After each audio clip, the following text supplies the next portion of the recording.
All right, so we are on PF6, and the directions say state the possible number of roots and imaginary zeros. So since this is a degree 3, these are no calculator. I just want you to look at it and tell me if it's a degree 3, you could have 1 real, 2 imaginary, or you could have all 3 real, and that's the only way this thing is going to hit. So try the other 2. I'm going to have you pause because I am just going to go over the notes. So pause, try the other 2, see if you can get the same answer. All right, on example 2, the entire assignment is calculator. So the first thing you're going to want to do is plug the problem itself, this right here, into your calculator. And you're looking for the zeros, which means you're looking for where it hits. In this particular case, when you plug it in your calculator, it hits at a -5, at 1, and at 3. So those are your answers, and you move on. Okay, obviously, this is just kind of a warm-up question. It's not going to be that simple on the test. Okay, so if we look at example 3, and I tried to fit this all on the screen, so you're going to need to pause and try this on your own. But the first thing you're going to do when you get one of these is you're going to take and plug this in your calculator. You should have 4 roots because it's a degree 4. But when you plug it in, and I would pause in a second and do all of this so that you can see it, you don't get 4 roots, you just get 2. You get a double root at a -3.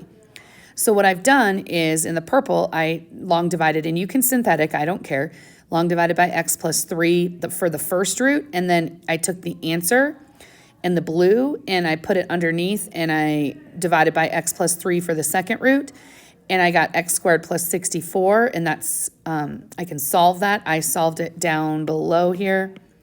If you look, I took this, and I brought it down here, and I solved it. And so I would pause this and put this to the side and see if you can get the same answer. Okay, same thing on the next one, except this one would be a no calculator. So if it's a no calculator, then I'm saying that you can find the entire thing by factoring. Okay, and in the homework tonight, it's not really going to say, but I would check because some of them are factorable. For example, this one, you can take out an x, and then I brought it down, and then x squared minus 8x squared minus 9, you have your 2 factors, and I factored. I'll pause and let you do it. So this x out in front is where I get a root of 0. And then the x squared minus 9 is where I get my plus or minus 3. And then the x squared plus 1 is where I get the plus and minus I. You can write them together. Like up here, we did plus or minus 8i. That would count as an answer. But some kids like root 1, root 2, root 3, root 4, root 5, and they like just to fill in each one. I don't really care. The plus or minus would count. Okay, so all of these on the homework tonight are going to be calculator, but I would check to see if it's factorable. And then this one we didn't do as an example because we were kind of running out of time, but if you want it in standard form, you would have x plus 4, x plus 3, and x minus 5, and then you would FOIL that whole thing out. And that's going to be on your homework tonight. So on the next one, we had a polynomial function, which means if it's polynomial, then it has to have a conjugate because they have to cancel. So and we talked about this in the video the other day. Sometimes they give you the conjugate, but in this case they don't. So then you would write it. And so that's how I got my 4 sets of parentheses, and then I would pause it and see if you can get the same final answer. Okay, and on this one, we didn't go all the way through this because we did it yesterday. And so you have the 4 minus 3i, which means the conjugate is 4 plus 3i, since it says polynomial function.